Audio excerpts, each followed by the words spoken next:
IFM News. IFM News. IFM News. Lokal.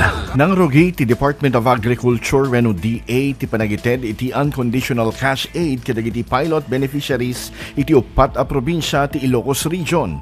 Paset daytoy ti Presidential Assistance to Farmers and Fisher Folk Program wenno PAFFP amang suporta kadagiti basit a producer ang maapektaran iti nangato a gastos iti panagmulmula ken panagnato ti presyo ti krudo.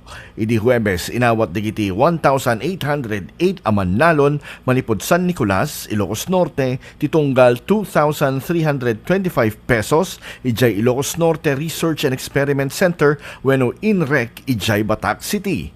Impakaamomet ti DA adagiti makagunod iti programa ket pakairamanan dagiti agmulmula ti pagay, mais ken unas anay rehistro iti RSBSA ken kastamet dagiti agdakdaklis anay rehistro iti Boat R. Segun iti record ti gobyerno, agarop 480,080 aman nalon iti Region 1 ti maplanwan ang makaawat iti daytoy a programa inton mapalawa ti pannakaiwaras ti ayuda. Para iti IFM News, Idol Spider Rodas, Tatak IFM. IFM News. IFM News.